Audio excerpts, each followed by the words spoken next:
stop making less than $100,000 a year in real estate. I'm being completely serious here. I know that kind of is like that entry-level threshold.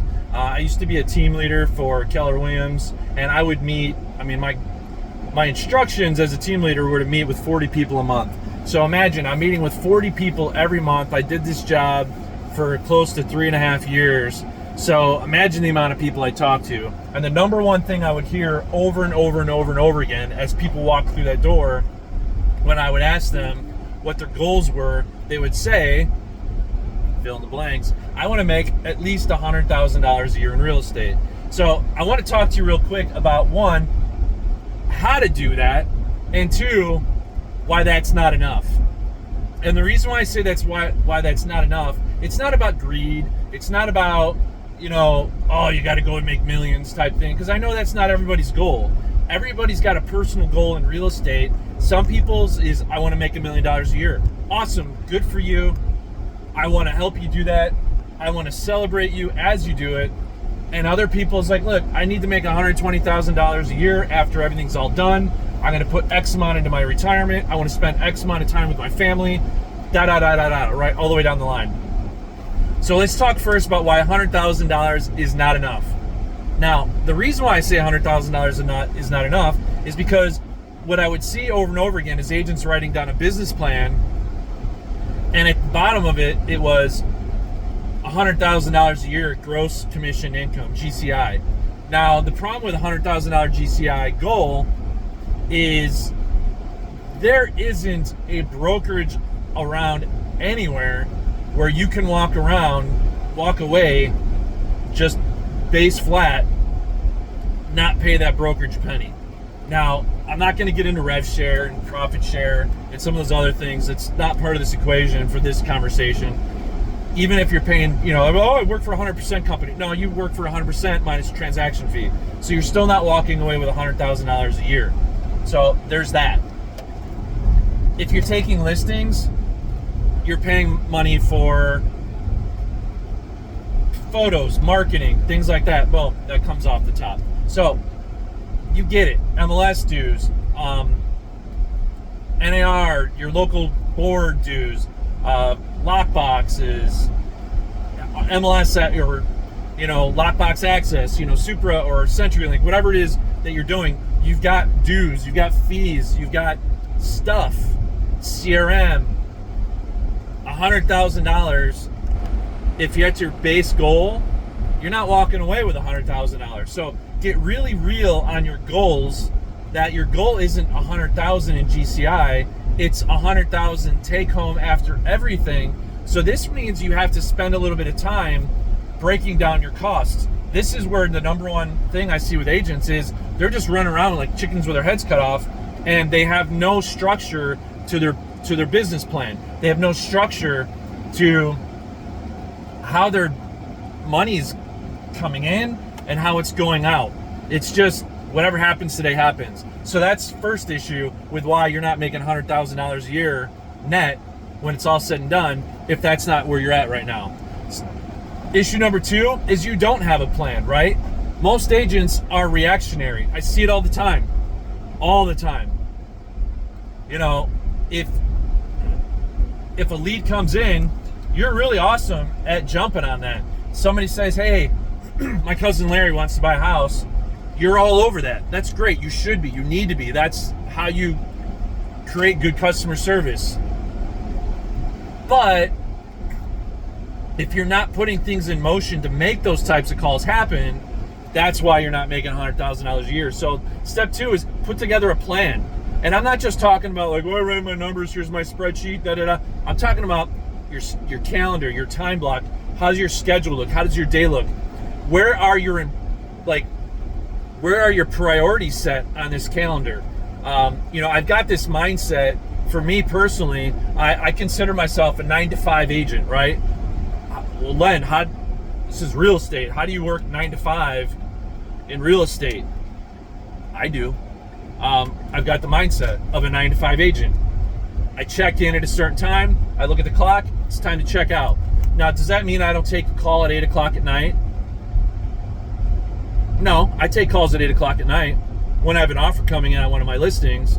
But if it's a client calling me at 8 o'clock at night, I let it go to voicemail, because that's my time, right? We're not in a negotiation. Now, negotiations are time sensitive. Your question about, whether we should do an open house this weekend at 8 o'clock at night, that doesn't need to be answered at 8 o'clock at night on a Monday. So I'll get back to that in business hours. So setting your priorities and really just kind of setting your disciplines and saying, look, these are the hours that I work, and this is when I'm going to do it. Now, does that mean I don't work weekends? Does that mean, Len, you don't take out clients or you don't take meetings on Saturdays or Sundays? Think about this for a second. And I would say a high, really high majority of people in real estate, this is their second career. Real estate was not where they started. There's very few people that this is where they started. Most people came from some sort of corporate America type background where they worked that 9 to 5, and they had that set schedule, right? Or they had to check in and then they got to check out. Now, what was your expectations from your boss when you worked at XYZ widget making company when you showed up to work? They said, you've got an 8-hour shift. This is what you need to get done today. And then you could clock out at 5. And that's what you did. You checked in, you did your work, you checked out, you went home. Over and over and over and over again. Real estate agents, they come in, they're like, I'm going to wake up at 9, wake up at 10, maybe go play some pickleball, go to the gym. They're going to show up, to my desk maybe at noon. Oh, I had a couple calls. I'm going to react. No, treat this like a 9 to 5. Get a certain amount of work done inside that 8-hour day. Now, are you familiar with this concept called overtime? Yes. When I worked a 9 to 5 job, I worked at multiple engineering companies before I got into real estate. And I remember my little timesheet, it would show, here's your hourly wage for 40, and then it would show my overtime hours at a higher wage. So if I worked 45 hours, and if call it time and a half, if I was making $20 an hour, and then I worked an extra 5 hours, well, that extra 5 hours was billed at time and a half, so that was billed out at $30 an hour. Treat your real estate business like a business. Treat it like a 9 to 5. So that renter who isn't going to pay you anything, who wants to go look at apartments or houses on a Saturday morning, you've got two choices. You can say, well, look, I'm not getting paid overtime for that. If I can choose to do it, and maybe you should, because you're like, they're a future buyer, I'm going to put in my database. Great, that's a marketing expense. So you're allocating that, but you've got to think about it like, no, my job is not to be a 7-day-a-week agent. There's a lot of agents out there bragging, I work 7 days a week. I spend all day Sunday, hustling, doing this, doing that. Great, good for you. How's that working for your wife and kids? That's the only question I have to ask for you. Are your kids asking you not to go work? Is your wife going, oh, okay, well, we're going to go on this vacation, and maybe if we'd love it if you could maybe come with us. Maybe put the phone down for a minute. The purpose of business is to fund, F-U-N-D, the perfect life. So what does the perfect life look like for you? And can you hammer that out in an 8-hour period? And then I got to work Saturday, but guess what, honey? It's going to pay like overtime. That's the mentality you got to have. So if I've got a buyer coming into town and they can only look at property Saturday morning, I'm looking at that going, you know what? If I pass that up, that would be dumb. Of course.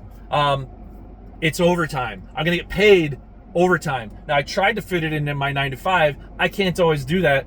So I'm going to get paid overtime for this. And I'm going to make sure I get paid for overtime for that. So now we live in this world where we get to write our own commissions, whether I'm working on the list side or on the buy side. So you know what? You're taking me out on a Saturday. I'm going to put a little bit higher commission on that, and I'm going to fight for that because I I deserve to get paid overtime because I'm working outside of my hours. I'm working outside of my 9 to 5. That's my mentality. So get into that mentality. Structure your day. Don't just respond when things respond. Get into this 9 to 5 mentality. Yeah, I worked a Saturday. Yeah, I threw a couple things out on a Sunday, but I got paid overtime. The other thing that agents aren't doing is that they aren't leveraging themselves technology-wise, people-wise. You may look at it and go, look, Len, I can't afford to, this is a $10,000 commission that if I take this person out on Sunday, I can't afford to not go do that. Don't give it away. It's like, I can't take 2,500 on it. I need the whole 10. Great. You could, inside your company, you could say, look, is there anybody willing to be a showing assistant? Can you give 10% of that away? Maybe you could pay them an hourly rate to open some doors for you. Maybe that's something that you could do. There's programs called, I think it's called Showami. $100 to open up 3 doors for my client. Hey, Mr. and Mrs. Smith, this is Len. I'm so sorry. I've got a booked schedule on Saturday. I don't want you to not see these homes that I've picked for you. My associate Joe or Jan is going to be showing you these houses. I'm still going to write the offer. I'm still going to negotiate everything. I'll be at the home inspection. It's just I'm not available to open these doors for you. They already know, they're just going to open the door for you. You and I know what we like, and then we'll discuss it. If you really like the house, I'll swing back by later and take a look at the house again myself so I can see what you saw, and we can go from there. How does that sound? We've used this model inside of our team where we've used showing assistants, and it's been zero issue. Now, maybe I don't get to collect the whole 10, but I'd rather collect 9 of it versus only 2,500 of it. So that's an option. You're not leveraging yourself. You think that you have to be a part of everything. The other part is, as you're approaching, and you're breaking 100, you're hitting 200, you're hitting 300, and I'm not trying to sound ungrateful for your success, but there is a point where it goes, I'm exchanging money for my time, because I ask myself the question, what's more important to me, the money that I'm going to get or the time with my family? And for me, I'm choosing time with my family. And so there's a certain point where it's like, it's now time for you to hand the torch and give opportunities to other people. This year, I took myself 100% out of rotation on leads with our team. We're not doing it anymore. I want those opportunities to go to other people. The leads are still coming in like crazy, and now other people are working those leads instead of me. And I love watching that. I'm still a part of it. It's still my systems. They're doing a better job than I am because I've got too many hats, and they can spend more time with that client than I can.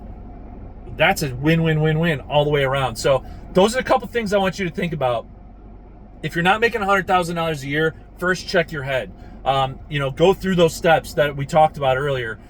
It's not as hard as it sounds. Once you get going, you'll never go back. I can tell you that much. What they say, a stretched rubber band never goes back. Be that rubber band. Stretch yourself. You're like, well, Len, you're talking about this whole 9 to 5, not working weekends and nights. I will preface this by saying I earned that, right? And that's not an ego thing. That's not that other agent on the other line, like, I've been in real estate since 2003. It's you have to work your way up to that. Day one, I was hustling. I was working 7 days a week like everybody else talks about. I'm just saying that's not a sustainable lifestyle. If you want to have wonderful people in your life who support you, your wife's only going to love your paycheck for so long before she says, this money's great. Where are you?